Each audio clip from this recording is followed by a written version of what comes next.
You're watching YanaTV.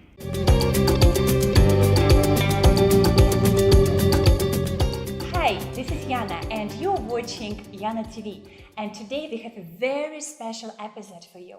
Have you been ever wondering if it is possible to live your life completely on your terms? Well, you are in for a treat. We have Vikas from Soul Center, and one of the Vikas' main messages is exactly that it is possible to be an author of your own life story. Absolutely, yes, Yana. I totally 100% believe that. And I know you teach it, Vikas, or you have been teaching it for more than 20 years now. So if you could share with us, how can we do this? Like how anyone can actually become the author of their own life story. Okay. Every person is born unique. Take a look at the world we live in. There's 7.5 billion people in the world, and not anyone in this world is like us, like me, right? And this teaches us that each one is a unique, special individual. That also means that we bring some unique things inside us. And I'm here living my life with other people. I have to share that with others. But what my life becomes, is it a successful life or not? Is it a happy life or not? Is it a big life or a small one? What my life becomes is essentially based on what I do with my life every day. Look, I believe and I teach people that life is the greatest gift. But it's only a gift if I learn how to appreciate it and if I learn how to share it with others. If I don't know my own potential and I'm not really living the best life I can, it's not a gift to me. And a lot of people never ever have that joy of making it a gift. They actually suffer through life. Now, a lot of people also are limited in their own mindset. They think I have no choice here. But to even think that way is a choice. And that's what I want people to see. I want them to understand that every day your life is being written by what you think and what you do with your life.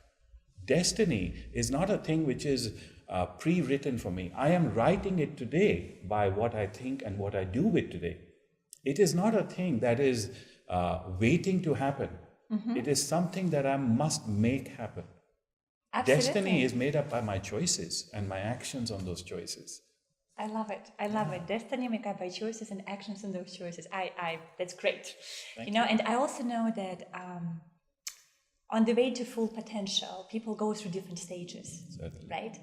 And so let's say there are stages when you said people maybe they complete drama or victimizing and blaming the world, that like the world is against me, right? So and I'm just kind of reacting, right? Or like towards that. So and then we move forward to the other stage when a person says, okay, I understand that I can take responsibility, but I don't know how, right? So like I try and sometimes it works, sometimes it doesn't work. So what do I do there? So if we look at those two groups to begin with, Yes. like what would be specific message for them? Like let's say if we start with the one where like I feel everything is bad. Yes. Okay, everything in my life is bad. Business is bad, family is bad, no money, no health. Like what do I do then? What would be the first step of help in this situation? There is a very ancient truth. It says that you see the world not as it is, but as you are. So if I'm at that level where I'm looking at the whole world and thinking that it's against me, guess what I see? I see a world against me. But it's not how the world is, it's how I am seeing it. It's like putting on a pair of sunglasses. If my sunglasses have a yellow tint, I see everything with a yellow tint. So I've got to understand that if I want the world to change, first I must change how I'm looking at the world. Now at the second stage where I take responsibility and I say I want to live in a better life, I want to have a better world, how do I do it? The best thing to do is to look for guidance. See, as beginners in our life, human beings, we have learned so much from other people. So when I'm at that level at the bottom and just trying to raise myself up, I must seek out good teachers. As a student, I must seek out good teachers and then be the best student I can be. That's how I learn. I must find inspirational teachers, authentic teachers, people who can mentor me, people who can show me the way, people who actually walk the talk, not just talk the talk, because that's so easy in this world, right? Yes, I must find absolutely. people who are examples of what they are teaching me. That's what I need to do at the second stage. I need That's to find how you also good choose teachers. the teacher, right? Because that's a very Absolutely. important point. There are so many teachers out there, and it's Yes. very personal, for each individual to find who resonates with you. Yes. And many messages, all messages are ancient messages. We're not creating anything new. We're just presenting it in different ways. Certainly. So it's also important how we integrate it and where the teacher really lives it. Yes. So what you're saying is for people on, if we call it second stage, Yes. okay, so if they're looking out for teachers, it's important to look for someone who not only knows, Yes. but also really practices it, because Absolutely. there's a big gap between the two. I agree with you totally.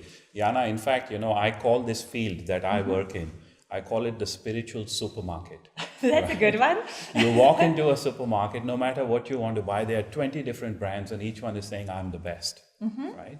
Now, the packaging might be very good, but what's inside might not be so good, right? So as a good client of the supermarket, as a good student on this path, I must learn to look within. I must learn to look deeper than the packaging.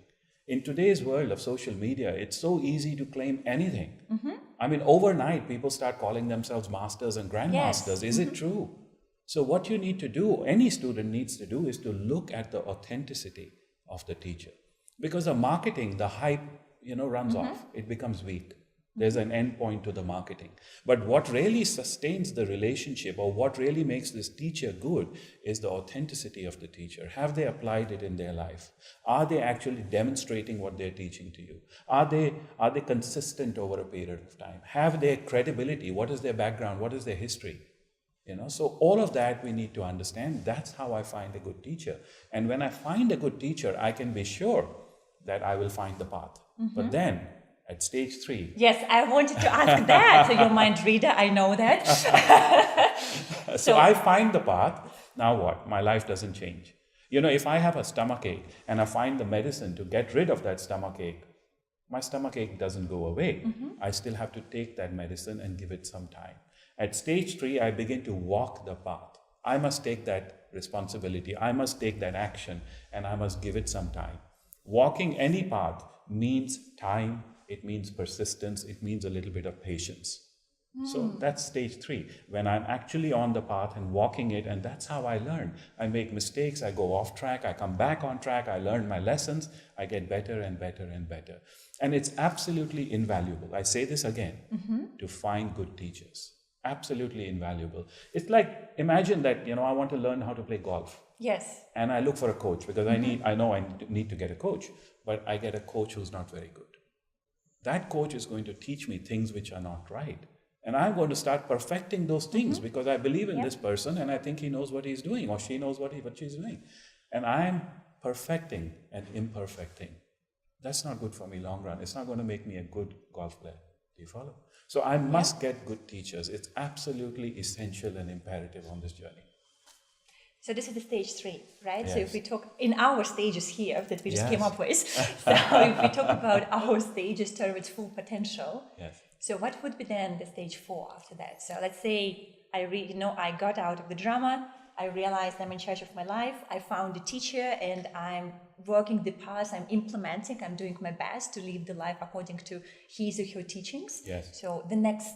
Let's talk about stage 4 and 5 then. Yes. So let's make it a 5-step process. 5-step process. Yes, you see, we're creating it right here. Stage 4 is when I have gained my own experience and I have had my own realizations by walking the path. Now I'm not just intelligent, I'm truly wise. And that's the difference between information, knowledge, and wisdom. Information, there's tons of it available. I mean, you have a smartphone, you have all the information you need.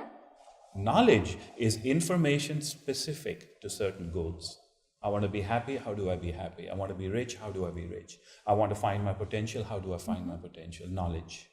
But wisdom is knowledge that's applied.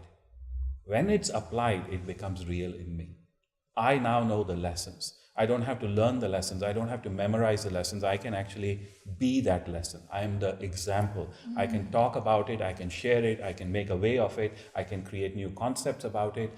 I am at stage 4. So when you embody the principles, when you become that, right? Not just here, you become it in all areas of your life. Exactly. It becomes a part of you. It's part of your living. Mahatma Gandhi, in the 1940s, before India was independent, one day he was interviewed by a journalist. And the journalist asked him a question and said, Mr. Gandhi, what is your message? Because you give so many talks all over the year, here, there, and everywhere. What is your message? And Gandhi said this one line, which is so powerful. and which I apply to myself. He said, my life is my message. My life is my message. So good. And that's stage 4, when our life itself becomes the message we give out. If I'm teaching people happy, I've got to be happy. If I'm teaching people success, come on, I've got to be success, right? Yes. If I'm teaching people potential, I've got to live my potential. Otherwise, I'm inauthentic. And inauthentic is not powerful. Authenticity is power. So at stage 4, I become powerful. I become authentic. I am my message. Stage 5. Yes, now you really got me curious. So, stage 5. Stage 5 is when I must serve. Stage 5 is always about serving. I'm big on serving. I think that all of us are here to serve. And every person's life, it doesn't matter on what level they are at, every person's life will change when they stop thinking about themselves and ask themselves this question. Instead of what's in it for me, how can I serve others? That's the question that will drive us to our highest potential. Stage 5 is always about serving, helping others, showing other people the way, but the right way. See, if I have been a student... Of course, not what I think is the right way, but what is better for them, right? What is good for them, and also to do it in the proper manner, proper path. Because I have been learning from others. I must give gratitude, I must be grateful to them, I must give credit to them. And only then will I be respectful, will I be authentic and genuine for my students. So this is the way, the 5 steps, as we have just created them, of living a full life. We start at the bottom when I'm being a victim, blaming the whole world. Then I go on to the fact that I'm accepting responsibility, don't know how. Stage 3 is about me finding the path, actually finding really good teachers and learning from them. Stage 4 is where I become my message. I've got wisdom because I've taken that information, that knowledge, and applied it. Stage 5 is when I must share and help others. A life is not fulfilled if we do not help others. Thank you so much, Vikas. Thank you. That was amazing 5 steps process to your full potential. I told you you are in for a treat for this episode. So for you guys, do make sure you identify which state are you in right now and you follow the tips and steps that Vikas suggested and move yourself higher. And if you are at the stage number 5 and serve, then we just wish all the best to you. Spread your message with the world. And I will talk to you next week with another incredibly inspirational guest.